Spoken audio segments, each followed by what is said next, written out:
At least 80% of millionaires are self-made. I'll read that again.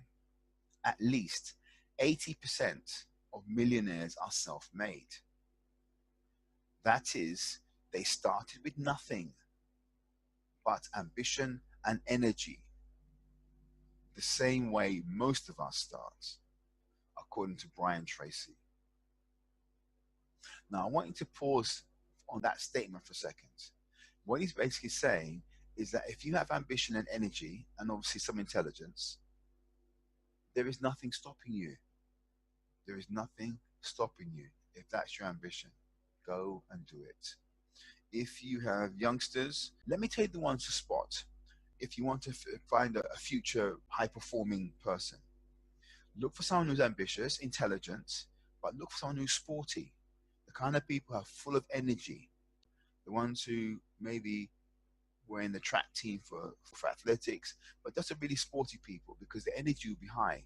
Those guys are super fit, and they have and their capacity to do a lot of work is just there because their fitness is high. Go for those people.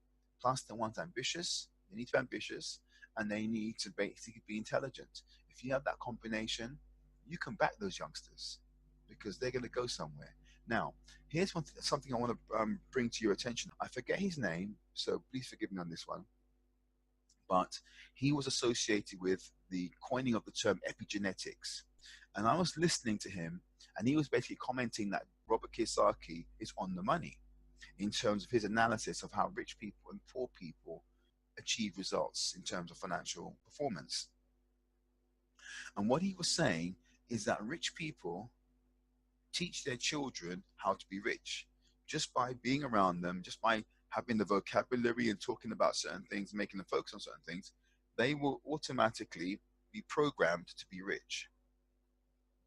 And he said, even if the child of a wealthy person is mediocre, i.e., they're not that talented, they will do better than someone who is talented but came from a poor family.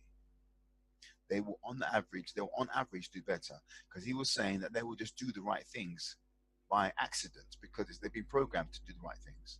They've got the right attitudes because their parents had the right attitudes. And he said those people came from poor environments, they will struggle because they've been programmed to be poor. If your parents are poor, they taught you how to be poor because they gave you their belief systems, which obviously resulted in their financial performance.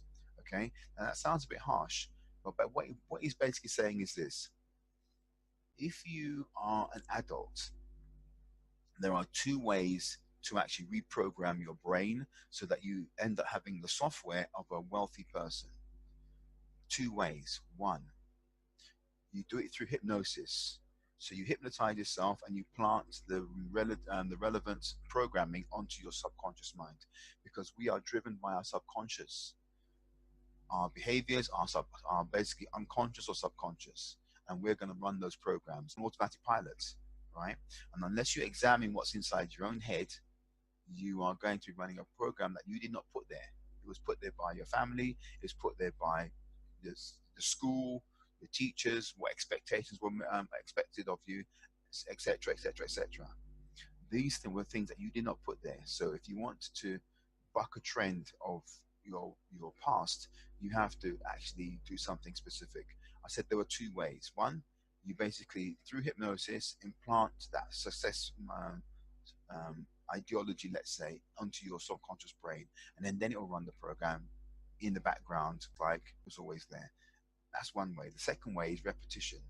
You keep on repeating to yourself mantras, phrases that you just say over and over and over again until your subconscious brain gets the message that this is your new program.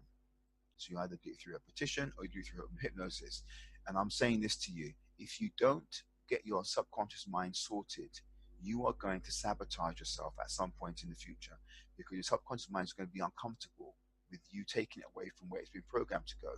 And if you've been programmed for poverty, you're going to feel uncomfortable becoming rich. You'll feel uncomfortable. So you need to get rid of any programming you may have from your past. And again, don't blame anyone, because life is what it is. But if you want to make a difference and you want to be in a different place, get that sorted out. Get your brain rewired so that you don't get in the way of yourself unconsciously. You will not do this deliberately, but it will be all unconscious.